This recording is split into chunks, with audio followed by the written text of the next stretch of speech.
Hi అండి, welcome to Padma home foods. నేను పద్మ. ఈరోజు మన ఛానల్లో రాగులతో రాగి ఇడ్లీని ఏ విధంగా ప్రిపేర్ చేయాలో వీడియోలో చూద్దామండి. ఎన్నో హెల్త్ బెనిఫిట్స్ ఉన్న రాగులతో వారానికి 2 సార్లు అయినా కూడా దోశ అయినా ఇడ్లీ అయినా చేసుకొని తింటే చాలా మంచిది.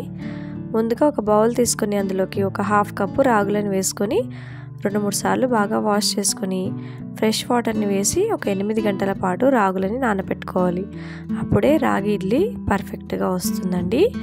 ఈ విధంగా రాగులను నానబెట్టుకున్న తర్వాత మరొక బౌల్ తీసుకొని అందులోకి ఏ మెజర్తో రాగులను తీసుకున్నామో అదే మెజర్తో ఒక 1/2 కప్పు మినపగుండ్లను తీసుకొని 2-3 సార్లు వాష్ చేసుకొని ఫ్రెష్గా వాటర్ని వేసుకొని ఒక 4 అవర్స్ పాటు నానబెట్టుకోవాలి. ఇవి 2 నానిపోయిన తర్వాత మనము ఇడ్లీ రవ్వని ఒక 2 కప్పుల వరకు తీసుకోవాలండి. ఇక్కడ 1 కప్పు వేసినప్పుడు వీడియో క్లిప్ మిస్ అయింది, మరొక కప్పు వేసుకున్నాను. ఈ ఇడ్లీ రవ్వని కూడా ఒక 2-3 సార్లు వాష్ చేసుకొని మళ్ళీ ఫ్రెష్గా వాటర్ వేసుకొని ఒక 1 అవర్ పాటు నానబెట్టుకోండి. ఇప్పుడు మనం బాగా నానిపోయిన రాగులు మినపగుండ్లని వాటర్ తీసేసి ఒక మిక్సీ జార్ తీసుకొని అందులోకి ముందుగా రాగులని వేసుకోండి.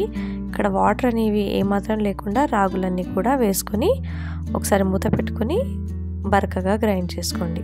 తర్వాత ఇందులోకి మినపగుండ్లను కూడా యాడ్ చేసుకొని కొంచెం వాటర్ని వేసుకొని ఫైన్గా గ్రైండ్ చేసుకోండి. అంటే ఎంత వీలైతే అంత మెత్తగా గ్రైండ్ చేసుకోవాలి.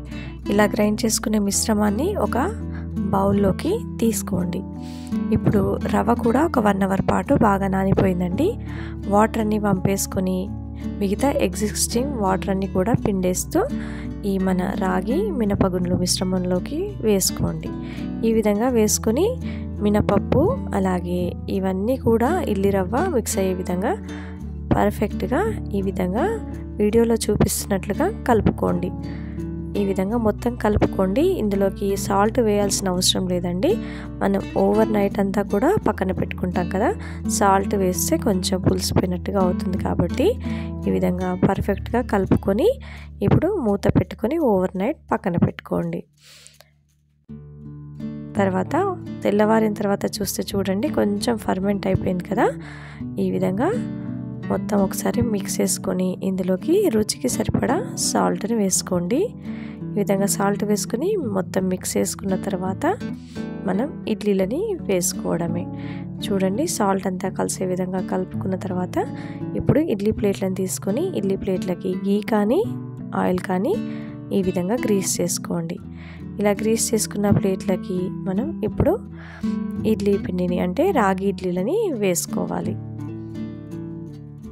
ఈ విధంగా అన్ని గుంతల్లో కూడా ఇడ్లీ పిండిని వేసుకోవాలి.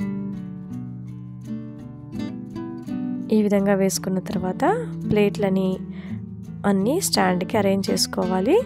కరెక్ట్గా ఇడ్లీ గుంతకి హోల్స్కి కరెక్ట్గా ఉండే విధంగా చూసుకోండి. అప్పుడే ఆవిరితో ఇడ్లీలు పర్ఫెక్ట్గా కుక్ అవుతాయి. ఆల్రెడీ నేను స్టవ్ పైన ఇడ్లీ కుక్కర్ని వాటర్ వేసి ఎసరు పెట్టుకున్నాను. ఇప్పుడు ఇడ్లీ ప్లేట్లను పెట్టుకొని మూత పెట్టుకొని ఒక 10 నిమిషాలు మీడియం ఫ్లేమ్ 5 నిమిషాలు లో ఫ్లేమ్లో కుక్ చేసుకున్నట్లయితే ఇడ్లీలు రెడీ అయిపోతాయి. స్టవ్ని ఆపేసి ఒక 2 మినిట్స్ అలాగే పక్కన పెట్టేసి ఇప్పుడు ఇడ్లీలని ఒక బౌల్లోకి తీసుకున్నామంటే ఎంతో టేస్టీ యమ్మీ రాగి ఇడ్లీ రెడీ అయిపోయినట్లే. ఈ విధంగా రాగులతో వారానికి 2 సార్లు అయినా ఇడ్లీ అయినా దోశ అయినా చేసుకొని తింటే ఎన్నో హెల్త్ బెనిఫిట్స్ మన సొంతం అవుతాయండి. మరి ఈ రెసిపీ మీకు కనుక నచ్చినట్లయితే తప్పకుండా లైక్ చేయండి, షేర్ చేయండి, నా ఛానల్ని సబ్స్క్రైబ్ చేసుకొని పక్కనే ఉన్న గంట సింబల్ని యాక్టివేట్లో పెట్టుకోండి. నేను ఏ వీడియో అప్లోడ్ చేసినా మీకు నోటిఫికేషన్ ద్వారా వస్తుంది. Thanks for watching.